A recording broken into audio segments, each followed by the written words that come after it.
Hello दोस्तों, मैं doctor Kamlesh Arora अपने आपके स्टडी चैनल के एजुकेशन में आपका स्वागत करता हूं।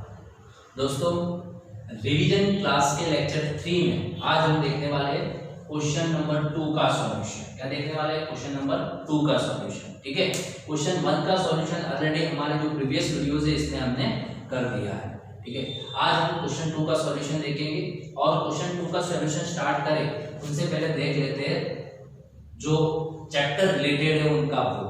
तो क्वेश्चन 2 में आने वाला जो सम है वो होता है आपका टाइम वैल्यू ऑफ मनी का चैप्टर से। ठीक है, कौन से चैप्टर में होगा? टाइम वैल्यू ऑफ मनी, यानी समय के साथ जो हमारी पैसा है उनका कैसे जो वैल्यूज है वो चेंज होता है। ठीक है, तो हमें देखना है टाइम वैल्यू ऑफ मनी। तो क्वेश्चन 2 का सॉल्यूशन स्टार्ट करें उनसे पहले चैप्टर्स का थोड़ा ओवरव्यू देख लेते हैं। ठीक है, देखो टाइम वैल्यू ऑफ मनी में हमें दो चीजें फाइंड करनी होती है। पहली है जो फ्यूचर वैल्यू या फिर सेकंड होती है प्रेजेंट वैल्यू। ठीक है, फ्यूचर वैल्यू का मतलब होता है कि आज अगर हम कोई अमाउंट का इन्वेस्टमेंट कर रहे हैं तो फ्यूचर्स में हमें कितनी अमाउंट मिलेगी। सपोज कि आज हम बैंक में 50,000 की एफडी कर रहे हैं, 5 साल के बाद वो अमाउंट कितनी होगी, तो वो होती है फ्यूचर वैल्यू। और दूसरी चीज, अगर कोई इंश्योरेंस कंपनी बता रही है कि आपको 20 साल के बाद 10 लाख रुपीस मिलने वाले हैं। ठीक है, 20 साल के बाद जो 10 लाख रुपीस हमें मिलने वाले हैं वो तो 20 साल की बाद की बात होगी। आज उनकी वैल्यूज क्या है? ठीक है, तो आज की वैल्यूज हमें देखनी है तो वो होती है प्रेजेंट वैल्यू, यानी आज का इन्वेस्टमेंट फ्यूचर्स में क्या होगा, तो फ्यूचर वैल्यू, फ्यूचर में मिलने वाली कोई वैल्यूज है तो उनकी आज की वैल्यू क्या होती है, वो होता है प्रेजेंट वैल्यू। सिंपल कॉन्सेप्ट है। इस दोनों में दो चीजें हो रही है कि एक सिंगल अमाउंट होगी, एक एन्युइटी होगी। ठीक है, सिंगल अमाउंट का मतलब होता है कि आप एक ही बार इन्वेस्टमेंट कर रहे हैं। एन्युइटी का मतलब होता है आप क्रमिक इन्वेस्टमेंट कर रहे हैं। कैसे? सिंगल का मतलब होता है कि आज अगर जीरो की आज ही यानी कोई टाइम नहीं हुआ, आप 5 लाख रुपीस इन्वेस्टमेंट कर रहे हैं। ठीक है, तो वो अमाउंट 5 साल के बाद कितनी होगी, तो वो सिंगल अमाउंट हुई। लेकिन एक काम कर रहे हैं, आपने आज 1 लाख का इन्वेस्टमेंट किया, फिर फर्स्ट ईयर में फिर से 1 लाख का इन्वेस्टमेंट किया, फिर सेकंड ईयर इसमें भी 1 लाख का इन्वेस्टमेंट किया।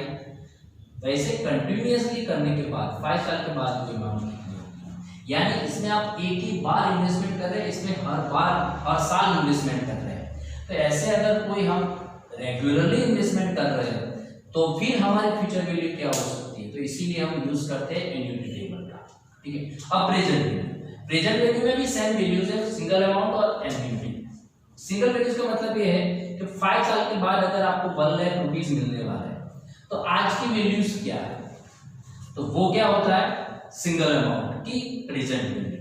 और फिर अगर आज की वैल्यूज देखनी है लेकिन 1 साल के बाद आपको 20,000, सेकंड ईयर के बाद 20,000, सिमिलरली अप टू 5 साल तक आपको पैसे मिलने वाले, यानी आपका जो फर्स्ट ईयर है वहां से लेके 5 साल तक आपको हर बार 20,000 मिलने वाले हैं। तो फिर उसकी जो प्रेजेंट वैल्यू क्या है, तो इसीलिए हम यूज करते हैं। यानी कुल मिला के यहाँ 4 चीजें हुई, वो आपको ध्यान में रखनी है, क्योंकि विदाउट ये कॉन्सेप्ट समझे आप एग्जाम्पल कभी भी कर नहीं पाएंगे। ये चैप्टर्स के एग्जाम्पल जितने ही छोटे हैं उतने कॉम्प्लिकेटेड भी हो सकते हैं अगर आपने लॉजिकल स्टेटमेंट को समझा नहीं तो। ठीक है, तो सबसे पहले ये चीज है। तो अगर सिंगल अमाउंट है तो हम ये फॉर्मूला का यूज कर सकते हैं। ठीक है, और फिर हम टेबल A1 का भी यूज कर सकते हैं। दोनों में से कोई भी एक चीज आप यूज करके सॉल्यूशन ले सकते हैं। ठीक है, अब एन्युइटी की बात है तो इसमें हम टेबल A2 का यूज करेंगे, इसमें कोई फॉर्मूला मैं सजेस्ट नहीं कर रहा। ठीक है, अब प्रेजेंट वैल्यूज है तो इसमें भी वही चीज है, टेबल A3 का यूज करेंगे। ठीक है, इसमें भी मैं आपको कोई फॉर्मूला सजेस्ट नहीं कर रहा। और एन्युइटी की बात है तो इसमें आपकी टेबल हम A4 का यूज करेंगे, इसमें भी मैं आपको कोई फॉर्मूला सजेस्ट नहीं कर रहा। तो ये टेबल के थ्रू जो कैलकुलेशन हम कर रहे हैं वो बहुत ही इजी है।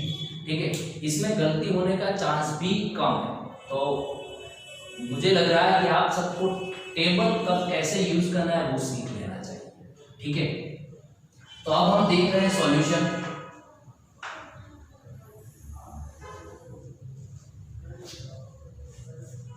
तो क्वेश्चन पेपर में देखो, सबसे पहले क्वेश्चन 2 जिसमें बताया है कि Dhawal borrow ₹30,000 for 10 year from the financial firm. Dhawal नाम का कोई आदमी है, वो 10 साल के लिए किसी फाइनेंशियल फर्म से पैसा ले रहा है। The compound interest is 8% for first 3 year, यानी पहले 3 साल तक इंटरेस्ट रेट 8% रहेगा, 9% फॉर द नेक्स्ट 4 ईयर, उसके बाद पिछले 4 सालों तक 9% और 10% for the rest of year, बाकी के जो साल बचे उनके लिए 10%। ठीक है, तो फिर what amount will Dhaval return to financial firm at the end of period, यानी 10 साल के बाद धवल को फाइनेंशियल फर्म को कितने पैसे रिटर्न करने होंगे। देखो यहाँ 10 साल का मैच्योरिटी पीरियड है, लेकिन इसमें 10 साल तक आपका जो इंटरेस्ट रेट है वो सेम नहीं है, वो हर साल चेंज होता है। तो फिर हमें क्या करना होगा कि जो रेट चेंज हो रहा है, जितनी साल जो रेट है वो हिसाब से हमें कैलकुलेशन करनी पड़ेगी। ठीक है, तो सबसे पहले हम यूज करते हैं, देखो बता रहा हूं मैं आपको कि हम यहाँ फॉर्मूला का यूज कर रहे हैं। ठीक है, कौन सा यूज कर रहे हैं, फॉर्मूला का। पहले फॉर्मूला के थ्रू सम सॉल्व कर रहे हैं, फिर टेबल के थ्रू, दोनों मेथड से हम सम सॉल्व करेंगे। देखो यहाँ इन्वेस्टमेंट कितनी बार कर रहे हैं, धवल एक ही बार पैसा ले रहा है, उनका मतलब ये हुआ कि यहाँ सिंगल टाइम इन्वेस्टमेंट है। ठीक है, और हमें 10 साल के बाद कितना पैसा देना है वो हमें पे करना है, तो उनका मतलब ये हुआ कि हमें फ्यूचर वैल्यू फाइंड करनी है। सिंगल अमाउंट फ्यूचर वैल्यू है, तो फिर हमारी फॉर्मूला रहेगी A = B1 + R/n, ये फॉर्मूला से हम सॉल्व करेंगे। ठीक है, तो सबसे पहले लिखते हैं eight the end of 3rd year. ठीक है, पहले 3 सालों तक हमारा रेट ऑफ इंटरेस्ट कितना रहने वाला है, 8%। तो पहले 3 साल तक की कैलकुलेशन करते हैं, सीधी हम 10 साल के लिए नहीं कर पाएंगे। एक काम करते हैं, P = कितने पैसे लिए है, बोरो किए हैं 30,000, 1 + R। तो पहले जो 3 साल तक आपका इंटरेस्ट रेट कितना है, 8% है, 8% है 100 से डिवाइड कर देंगे। ठीक है, और n = कितने, 3। कोई भी रेट है तो हम 100 से डिवाइड करने के बाद जो भी आंसर आएगा वो लिखेंगे। ठीक है, अब उनका सॉल्यूशन देख रहे हैं। देखो 30,000, अब क्या होगा, 1.08 की 3 पावर करते हैं, तो 1.03 का आंसर कितना होगा, तो वो आंसर होगा आपका 1.2597। देखो मल्टीप्लिकेशन कर दो इन दोनों का, मल्टीप्लिकेशन करने से आपका आंसर रहेगा 37791, यानी कि 3 साल के बाद अमाउंट इतनी होगी। हमें 3 साल के बाद नहीं, हम 10 साल के बाद कितनी अमाउंट पे करनी है वो देखेंगे। ठीक है, अब देखेंगे, फिर बताया कि next eight the end of next 4th year, यानी दूसरे 4 साल के बाद। देखो अब यहाँ कंपाउंड इंटरेस्ट है, कंपाउंड इंटरेस्ट है, तो ये जो अमाउंट है, ये अमाउंट पे फिर से हम कैलकुलेशन करेंगे 1+, तो पिछले 4 साल तक इंटरेस्ट रेट कितने रहने वाला है, 9%। तो हम इस फॉर्मूलाज में R = कितने रहेंगे, यहाँ 9%, 9/100, तो फिर आपका आंसर होने वाला है 0.09। सिमिलरली कैलकुलेशन आगे बढ़ाते हैं, देखो 1.09/4 करेंगे, 1.09 को 4 बार कैलकुलेशन में हम मल्टीप्लाई करेंगे, तो फिर हमारा आंसर होने वाला है 1.4116। ये दोनों का मल्टीप्लिकेशन निकालो, ये दोनों का मल्टीप्लिकेशन होने वाला है 53,345, 53,345 पॉइंट समथिंग, उनका आंसर है 76। ठीक है, ये आंसर है आपका, हो गया। अब हम लिखेंगे eight the end of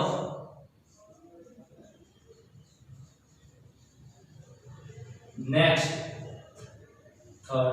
3 years. देखो 3 ईयर कैसे आया, देखो टोटल हमने n = कितने साल के लिए पैसा लिया है, 10 साल के लिए। तो पहले 3 साल तक हमारा रेट रहने वाला है 8%, इसके बाद 4 साल तक हमारा रेट रहने वाला है 9%, यानी कितने हो गए 3 + 4 यानी 7 ईयर हो गए। अब कितने साल बचे 10 में 3 साल बचे, तो जो रिमेनिंग 3 साल है उनके लिए लिखे तो क्या होगा 53,345.76 1 + 10:3 आर इक्वल कितना है 10% है, तो 10 / 100 तो 0.10 और 3 साल के लिए इसीलिए पावर 3। अब आंसर लिखे 53,345.76 और 1.010:3 का आंसर होगा 1.331। ठीक है, दोनों का मल्टीप्लिकेशन निकालो, तो दोनों का मल्टीप्लिकेशन होने वाला है 71,003.21। ठीक है, तो 10 साल के बाद ये अमाउंट हम पे करेंगे। फिनेंशियल फर्म को 10 साल के बाद कितने अमाउंट पे करेंगे 71,003 रुपीज। ठीक है, तो ये आपका सॉल्यूशन। अब ये जो सॉल्यूशन है वो हमने फॉर्मूला के थ्रू सॉल्व किया। ठीक है, अब वही सम आप टेबल के थ्रू भी सॉल्व कर सकते हैं। ठीक है, तो हम लिखते हैं सेकंड मेथड,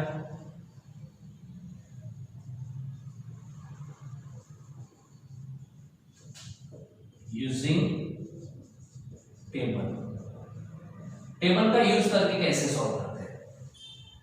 ठीक है, देखो eight the end of 3rd year, simple है इसमें चीज, कौन सी फॉर्मूला होगी PFVIFRM।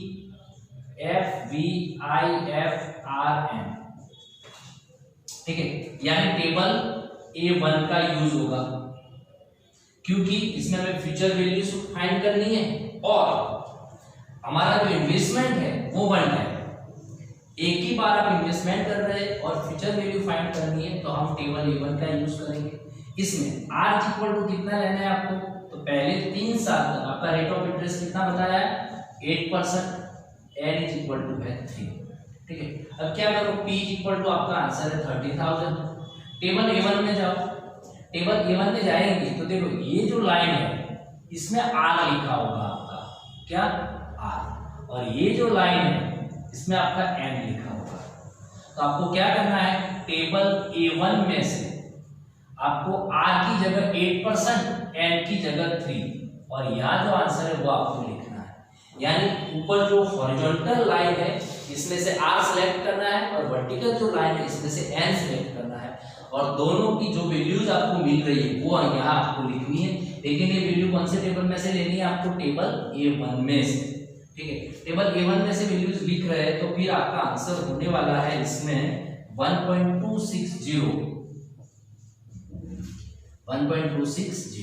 तो आपका ये दोनों का मल्टीप्लिकेशन का आंसर आपको मिलेगा 37,800। ठीक है, ये आपका आंसर।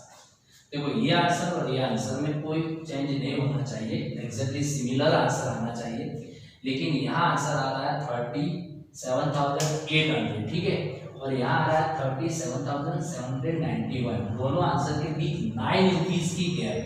ये गैप क्यों है, देखो यहाँ पॉइंट के बाद हमने 4 फिगर्स लिए, ठीक है, और यहाँ पॉइंट के बाद 3, इसीलिए चेंज आ रहा है। अगर ये फिगर्स को भी हम 3 में कन्वर्ट कर दें तो हमारा आंसर सेम टू सेम आएगा, लेकिन अगर ऐसे आप लिख रहे हैं तो कोई प्रॉब्लम नहीं है।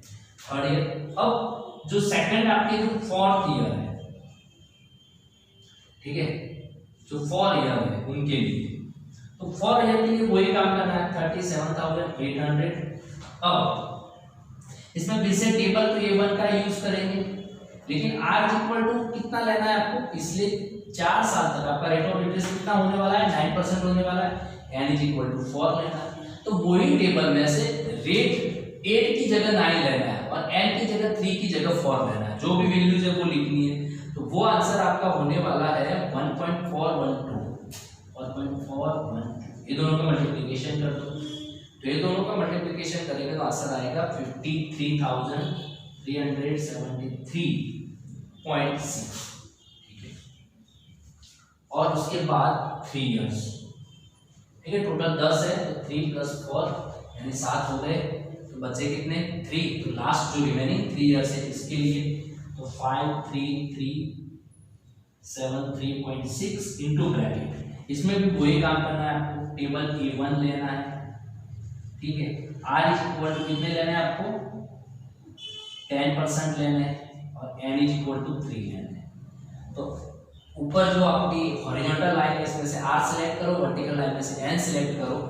R इक्वल टू 10 लेना है, N इक्वल टू 3 लेना है, फिर आंसर निकालो टेबल में से, तो वो आंसर होगा आपका 1.331, ठीक है। ये दोनों का मल्टीप्लिकेशन कर दो, तो मल्टीप्लिकेशन का आंसर होने वाला है 71,040.26, ठीक है। तो ये आपका आंसर, फिर से बता देता हूं मैं, ये आंसर और ये आंसर में कोई चेंज नहीं होना चाहिए, लेकिन यहाँ चेंज क्यों आ रहा है, तो यहाँ हमने जो फॉर्मूला का यूज किया तब पॉइंट के बाद 4 फिगर्स लिए, ठीक है, और टेबल में हमें पॉइंट के बाद सिर्फ 3 फिगर्स दिए, तो इसीलिए आंसर में चेंजेस आ रहा है थोड़ा बहुत, लेकिन दोनों चीज सही है, इसमें कोई गलत नहीं है, ठीक है। तो आपको जो भी चीज समझ में आए वो चीज से आप सब सॉल्व कर सकते हैं, लेकिन मेरा सजेशन है कि आपको टेबल का यूज करके सॉल्यूशन करना चाहिए, वो सिंपल है, ठीक है। टेबल का कब कैसे यूज करना है तो आगे मैंने बता दिया था कि भाई 4 टेबल है, ठीक है। पहले जो टेबल A1 और A2 है, पहले जो 2 टेबल्स है वो आपकी फ्यूचर वैल्यू के लिए है, टेबल 3 और टेबल 4 जो है वो आपकी प्रेजेंट वैल्यू के लिए है, ठीक है। तो हर एक टेबल का कब कैसे यूज करना है वो बता दिया हमने आगे, तो वो आपको ध्यान में रख के काम करना है, ठीक है। अब हम इसमें जो सेकंड सम है वो सॉल्व कर रहे हैं, तो वो स्टेटमेंट देखो आप,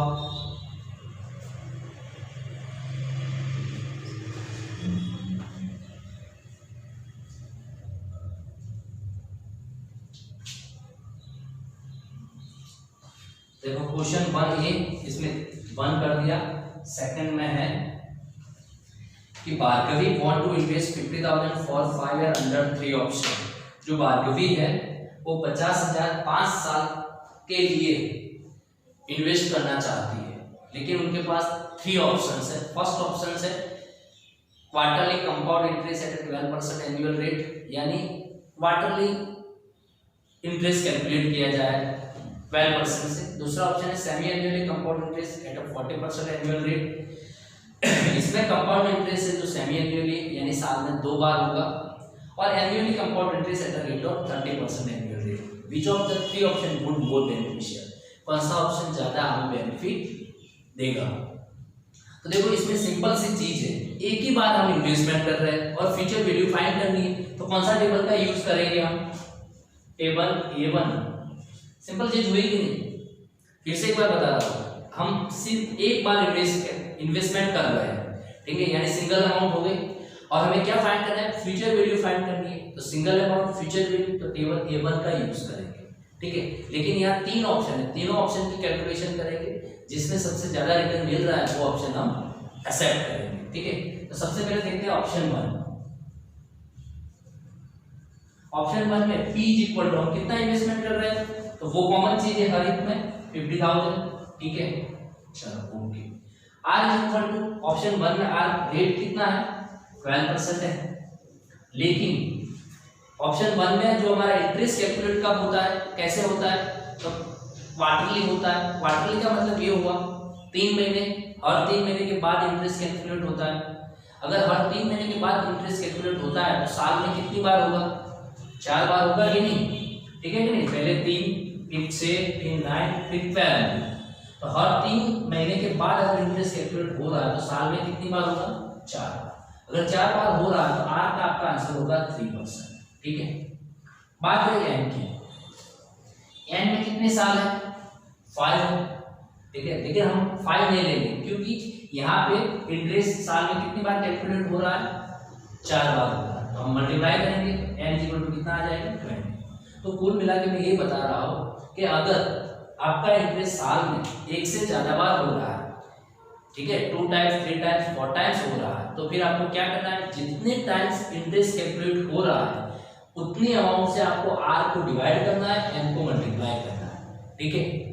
तो फिर यहाँ हम 12% की जगह कितना लेंगे 3%, और N इक्वल टू 5 की जगह कितने लेंगे 20। हम कौन सा टेबल का यूज करने वाले हैं, A1। तो फिर ये रहेगा A P cons F V I F R N, ठीक है। देखो P इक्वल टू कितने हैं 50,000 और ये टेबल A1 में जाके R इक्वल टू आपको कितने लेने हैं 3% लेने हैं, ठीक है, और N इक्वल टू कितने लेने हैं 20 लेने हैं। तो फिर आंसर चेक करो, टेबल A1 में जाके ऊपर हॉरिजॉन्टल लाइन में 3% सिलेक्ट करो और N में कितने 20। देखो हर एक टेबल का 2 पेज है आपकी बुक में, जो आपकी बुक है टेक्स्ट बुक, ठीक है, इसके लास्ट पेज पे आपको ये टेबल्स दिया हुआ है। तो फिर उनका आंसर आपको टेबल A1 में से मिलने वाला है यहाँ पे 1.806, ठीक है। तो मल्टीप्लिकेशन कर दो 1.806 का 50,000 के साथ, तो आपका आंसर होने वाला है 90,300, ठीक है। ये आपका ऑप्शन 1 का आंसर है। अब आपको चूज करना है ऑप्शन 2। ऑप्शन 2 में आपका जो इन्वेस्टमेंट है वो तो वही रहने वाला है, लेकिन R equal to rate of interest कितना हो जाता है 40% हो जाता है, ठीक है। लेकिन सेकंड ऑप्शन जो है इसमें जो आपका कंपाउंड हो रहा है इंटरेस्ट वो कैसे हो रहा है सेमी एनुअली यानी साल में 2 बार हो रहा है। तो फिर हम क्या करेंगे 2 से डिवाइड करेंगे तो 7% आ जाएगा, n = 5 को 2 से मल्टीप्लाई कर देंगे यानी 10% आ जाएगा, ठीक है। तो सेमी एनुअली है यानी साल में 2 बार इंटरेस्ट कैलकुलेट होगा, तो हम R को 2 से डिवाइड करेंगे, n को 2 से मल्टीप्लाई करेंगे। अब वही काम हमें रिपीट करना है। देखो A = P और FVIF R है, इसमें भी टेबल A1 का यूज करेंगे। देखो P = कितना है 50,000 और अब टेबल A1 में आपको क्या करना है R की जगह कितनी वैल्यू लेनी है 7%, N की जगह 10। तो ऊपर हॉरिजॉन्टल लाइन में से 7% सिलेक्ट करो, वर्टिकल लाइन में से 10% करो, फिर आंसर क्या आ रहा है वो देखो, ठीक है। तो आपका आंसर आ रहा है इसमें 1.967। फिर दोनों का मल्टीप्लिकेशन करो, तो मल्टीप्लिकेशन करेंगे तो आंसर आ जाएगा 98,350, ये आपका आंसर है सेकंड ऑप्शन का। अब ऑप्शन 3 देखेंगे। ऑप्शन 3 में भी P = 50,000 रहने वाले हैं, R = रहने वाला है 30%, लेकिन देखो इसमें एनुअली कंपाउंड हो रहा है यानी जो इंटरेस्ट है उनकी कैलकुलेशन साल में 1 बार हो रही है, तो फिर हमें कोई डिवाइड करने की जरूरत नहीं है और n को मल्टीप्लाई करने की भी जरूरत नहीं है, वही चीज आएगी। देखो P FVIF RN, इसमें भी टेबल A1 का यूज करेंगे 50,000। देखो FVIF तो टेबल 1 में आपको R = 30%, N = 5 लेना है, तो फिर आपका आंसर क्या मिलेगा इसमें, वो होगा आपका आंसर 1.842 मल्टीप्लिकेशन कर दो ये दोनों का, तो फिर आंसर आने वाला है 92,100, ठीक है। देखो कौन सा आंसर सही है, तीनों आंसर में से सबसे ज्यादा अमाउंट हमें कहाँ मिल रही है 90,300, 98,350 और 92,100, यानी ये ऑप्शन सबसे बेटर है, ठीक है। हम लिख देंगे यहाँ पे ऑप्शन 2 इज मोर बेनिफिशियल, ठीक है। ऑप्शन 2 सबसे ज्यादा बेनिफिट हमें दे रहा है, तो हमें ऑप्शन 2 चूज करना चाहिए। तो ये हमें सॉल्यूशन किया टेबल के थ्रू। अब आपको फॉर्मूला का यूज करना है तो भी कर सकते हैं। इसमें फॉर्मूला कौन सी आएगी, ये फॉर्मूला आने वाली है, ठीक है, क्योंकि फ्यूचर वैल्यू फाइंड करनी है और सिंगल अमाउंट है इसीलिए। अब आपको क्या करना है सॉल्यूशन में, सिंपल एक चीज मैं बता देता हूँ आपको। सपोज कि ये चलो यहाँ मैं दिखा देता हूँ आपको कि फॉर्मूला का यूज कैसे करेंगे। पहले तो फॉर्मूलाज लिखो। अब सिंपल P = कितना है 50,000, ओके। R = कितना आंसर आया आपका 3% लेना है, ठीक है, 12% नहीं। 3 को 100 से डिवाइड करेंगे तो फिर आंसर होने वाला है 0.03, ठीक है। और N = कितना आंसर है आपका 20, N = कितना है 20, ये लीजिए। अब एक काम करो आगे 50,000 1.03 की 20 पावर करो, यानी 1.03 की पावर कितनी करनी है 20, तो देखो ये थोड़ा कॉम्प्लिकेटेड है, इसमें गलती हो सकती है, ठीक है, इसीलिए मैं बता रहा हूँ कि आपको टेबल जो है वो अच्छी दिखे, ठीक है। फिर भी आपको जो पसंद आए, जो समझ आए वो करनी है। 1.03 की पावर 20 करेंगे तो आपका आंसर होने वाला है 1.806, वही आंसर जो आपने टेबल में निकाला था वो। तो फिर आपका आंसर क्या होने वाला है 90,300। देखो आंसर में कोई चेंज नहीं होने वाला, दोनों आंसर सेम आएंगे जो भी यूज करो आप, ठीक है। तो देखो मैंने सॉल्यूशन जो कि वीडियो के साथ डिस्क्रिप्शन में रखा है पीडीएफ, ये क्वेश्चन 2 का सॉल्यूशन। तो ये क्वेश्चन 2 का जो सॉल्यूशन है इसमें मैंने दोनों मेथड से कैलकुलेशन किया, आपको जो पसंद आए वो करनी है, ठीक है। तो ये हुआ ऑप्शन 1। सिमिलरली आपको ऑप्शन 2 और ऑप्शन 3 की कैलकुलेशन कर सकते हैं, आंसर में कोई चेंज होने वाला नहीं है। आप फॉर्मूला का भी यूज कर सकते हैं और यहाँ जो किया वैसे टेबल का भी यूज कर सकते हैं, ठीक है। तो वो क्वेश्चन 2A आपका हो गया। अब आपका क्वेश्चन 2A का हम ऑप्शनल यानी और वाला जो पार्ट्स है वो देखेंगे, ठीक है। तो आप अगर पीडीएफ है तो निकालो और स्टेटमेंट देखो इसमें कैसे जा रहा है, देखो। तो क्वेश्चन 2A का ऑप्शन में हमें इसमें भी दो चीज है, एक 7 मार्क्स का सम है, 7 मार्क्स की थियरी है। तो 7 मार्क्स का जो सम है इसमें बताया if Mithun invest 10,000 every year starting from the beginning of the year 2012 to 2019 what is the amount he will receive at the end of 2019, the rate of interest is 8%। यानी सबसे पहले मैं बता दूं कि यहाँ P इक्वल टू कितना invest हो रहा है 10,000, R इक्वल टू रेट कितना है 8%। यहाँ बताया है कि 2012 से स्टार्ट करके 2019 तक वो इन्वेस्टमेंट कर रहा है हर साल एवरी ईयर यानी 2012 में 10,000 इन्वेस्टमेंट होगा, फिर 2013 में 10,000। सिमिलरली ये काम आपको कब तक करना है 2019 तक करना है, और फिर देखना है कि 2019 के एंड में वो अमाउंट कितनी होगी। देखो यहाँ फ्यूचर वैल्यू फाइंड करनी है, वो तो आपको पता चला 2019 यानी 2012 से स्टार्ट किया तो 2019 फ्यूचर वैल्यू हुई, तो फ्यूचर वैल्यू फाइंड करनी है, वो क्लियर हो गया। अब आपको ये देखना है कि इन्वेस्टमेंट रेगुलरली है या सिंगल का है, तो यहाँ इन्वेस्टमेंट रेगुलरली है, ठीक है कि नहीं। अगर इन्वेस्टमेंट रेगुलरली है तो फिर आपको कौन सा टेबल का यूज करना है, टेबल A2 का, ठीक है। देखो ये सब सम थे, इसमें सिंगल अमाउंट थी इसीलिए हम A1 का यूज कर रहे हैं, ठीक है। इसमें रेगुलरली इन्वेस्टमेंट है, बताया every year starting from the beginning of 2012 to 2019, 2012 से स्टार्ट करके 2013 तक हर साल 10,000 रुपीस का इन्वेस्टमेंट अगर शुरुआत में किया जाए तो 2019 के एंड में वो अमाउंट कितनी होगी। तो यहाँ रेगुलर इन्वेस्टमेंट है, टेबल A2 का यूज करेंगे। एकदम सिंपल सी चीज है, अगर आपने टेबल सही चूज कर दिया तो आपको कोई गलती होने वाली नहीं है। तो फिर देखो इसमें ये है A इक्वल टू P का उसमें क्या लिखेंगे FVIFA। देखो हम यहाँ क्या लिखते थे FVIF लिखते थे, लेकिन सेकंड टेबल है तो इसीलिए हम लिखते हैं FVIFA, ठीक है। अगर ये नाम नहीं लिखेंगे तो कोई बड़ा प्रॉब्लम नहीं है, ठीक है, ये नहीं लिखेंगे तो कोई इश्यू इतना बड़ा नहीं है। अब देखो R इक्वल टू कितना है 8% है और N इक्वल टू कितना है, तो 2012 से 2019 यानी कितने हो गए 12, 13, 14, 15, 16, 17, 18, 19, टोटल 8 साल है, कितने 8, ठीक है। इसमें आपको 12 भी लेना है 19 भी लेना है क्योंकि बिगिनिंग में इन्वेस्टमेंट है, और टेबल कौन सा लेना है A2 लेना है।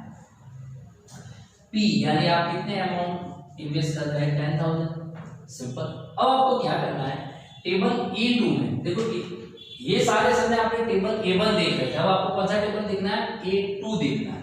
तो टेबल A2 में जाके R इक्वल टू 8 सेलेक्ट करो और यहाँ से मल्टीप्लाई में N इक्वल टू 8 सेलेक्ट करो, फिर देखो कौन सी वैल्यू मिल रही है आपको 8 से, तो वो आंसर आपका मिल रहा है आपको 10.637, ठीक है।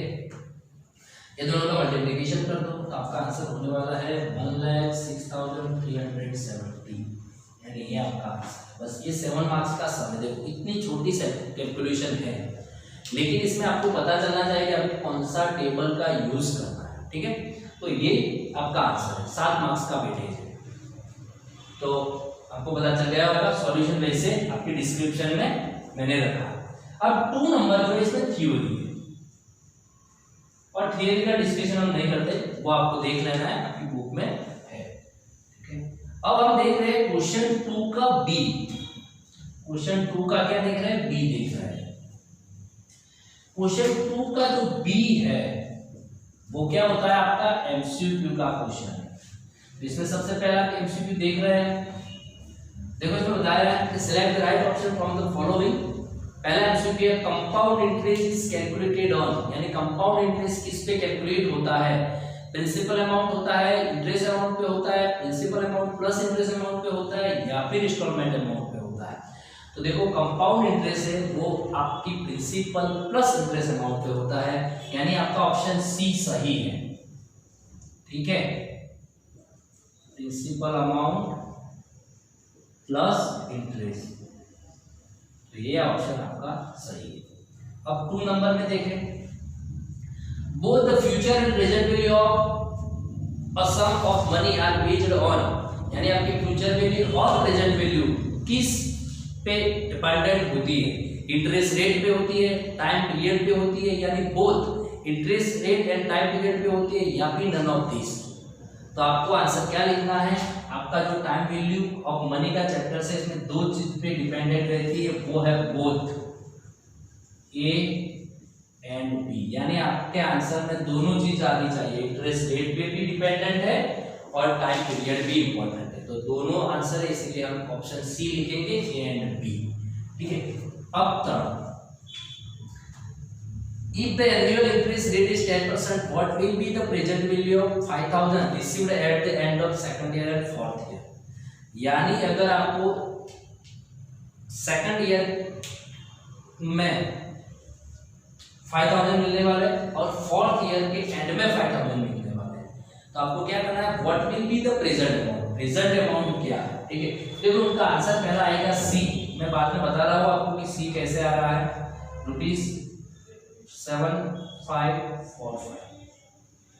देखो इसमें आपको फ्यूचर में मिलने वाले अमाउंट बताइए और ये बताया कि आपको प्रेजेंट वैल्यू फाइंड करना है, यानी प्रेजेंट वैल्यू के लिए हमारे पास टेबल A3 और A4 दोनों है। प्रेजेंट वैल्यू के पास हमारे पास कौन सा टेबल है? 3 और 4 नंबर। 3 नंबर का कब आएगा? तो सिंगल टाइम आपको पैसा मिल रहा है तब। ठीक है, अगर रेगुलरली मिल रहा है तो A4 आएगा। तो हम कौन सा यूज करेंगे? टेबल A3 का। टेबल A3 का यूज करने के लिए आपको क्या होगा? देखो सेकंड ईयर में आपको कितना मिल रहा है? 5000। ये तो सेकंड ईयर के बाद मिल रहा है आपको, आज की वैल्यू फाइंड करनी है। तो हम क्या करेंगे? टेबल A3 में जाएंगे। कहाँ जाएंगे? टेबल A3 में जाएंगे और R इज इक्वल टू कितना लेना है आपको? 10% और N इज इक्वल टू 2, ये देखेंगे। तो टेबल A3 में R इज इक्वल टू 10 और N इज इक्वल टू 2 के लिए आपको वैल्यू मिलेगी 0.826। ये दोनों का मल्टीप्लिकेशन क्या होगा? 4130। सिमिलरली आपको दूसरा कब मिल रहा है? फोर्थ ईयर के बाद भी मिल रहा है। ठीक है, eight the end of fourth year. तो फोर्थ ईयर के बाद जो अमाउंट मिल रही है वो भी 5000 है। ठीक है, लेकिन आपको क्या करना है इसमें? टेबल तो वही रहेगा A3, लेकिन R इज इक्वल टू 10% भी रहेगा, लेकिन N इज इक्वल टू क्या आ जाएगा आपका? 4। तो अब ये R इज इक्वल टू 10 और N इज इक्वल टू 4 आपको टेबल A3 में देख के देखना है। तो टेबल A3 में N इज इक्वल टू 4 और R इज इक्वल टू 10 की वैल्यूज का आंसर आपको मिलेगा 0.683। ये दोनों का मल्टीप्लिकेशन करेंगे तो 3 4 1 5, अब टोटल 5 4 5 और 7 हो गया 7545। तो ये आपका आंसर है। ठीक है, तो इसमें हम कौन सा टेबल का यूज करेंगे? टेबल A3 का। ठीक है, क्योंकि इसमें प्रेजेंट वैल्यू फाइंड करेंगे। देखो पहले जो 2 चैप्टर्स, सॉरी पहले जो 2 टेबल है, टेबल A1 A2 वो फ्यूचर वैल्यू के लिए, टेबल 3 4 जो है वो प्रेजेंट वैल्यू के लिए। अब formula find the amount that 10,000 will become after 5 at the compound interest at 8% calculated annually। Simple बताया है कि 5 साल के बाद अगर रेट ऑफ इंटरेस्ट 8% है तो 10,000 की अमाउंट क्या होगी? 10,000 की अमाउंट क्या होगी? तो इसमें बताया कि 6,810 होगी, 14,000 होगी, 14,690 होगी या फिर 14,770 होगी। ठीक है, तो इसमें आपका आंसर है वो लिख देता हूं पहले ₹14690। अभी आंसर कहां से आपको बता रहा हूं, देखो इसमें हर एक में कौन सा ऑप्शन सही है, सी। अगर किसी ने रैंडमली सी ऑप्शन चूज कर लिया तो उनको सारा मार्क्स मिल सकते हैं, लेकिन ऐसा लक हर बार काम नहीं करता, इसलिए आपको समझ के कैलकुलेशन करके आंसर लिखना है। अब देखो ये आंसर कहां से है, तो यहाँ तो सिंपल बताया है अभी कि 10,000 अगर आप इन्वेस्ट कर रहे हैं 5 साल के लिए, आपका इंटरेस्ट रेट 8% है, तो फ्यूचर में 5 साल के बाद ये अमाउंट क्या होगी, तो इसमें तो फ्यूचर वैल्यू फाइंड करनी है और एक ही बार इन्वेस्टमेंट कर रहे हैं, तो फिर कौन सा टेबल आएगा, A1। तो फिर हम लिखेंगे 10,000। ठीक है, टेबल A1 में जाके देखो R इक्वल टू क्या देखना है आपको, 8% और N equal to 5। Table A1 में से R equal to 8%, N equal to 5 की वैल्यूज देखो, तो क्या आंसर होने वाला है 1.469। ठीक है, तो फिर आपका आंसर हो जाएगा 14,690। तो ये आपका सॉल्यूशन। ठीक है, तो उम्मीद करते हैं दोस्तों इसमें आपको पता चला होगा। अगर फिर भी कोई डाउट है या फिर कोई चीज समझ में नहीं आई तो मुझे कमेंट करना या फिर व्हाट्सएप पे आप मैसेज भी कर सकते हैं। और दूसरी चीज मैं बता दूं कि जो भी सॉल्यूशन हमने करवाया क्वेश्चन 2 का, उनका सॉल्यूशन की पीडीएफ जो वीडियो की डिस्क्रिप्शन में है, तो वहां जाके आप डाउनलोड कर सकते हैं और खुद एक बार सॉल्व करें। मैथमेटिक्स, स्टैटिस्टिक, अकाउंटेंसी सिर्फ देखने से आपको आएगा नहीं, इसीलिए आपको प्रैक्टिस करनी पड़ती है, खुद सॉल्व करना पड़ता है। ठीक है, तो अगले जो हमारा पेपर सॉल्यूशन का काम है वो हम नेक्स्ट वीडियोस में करेंगे। आज उतना ही, आपका दिन शुभ रहे, बाय।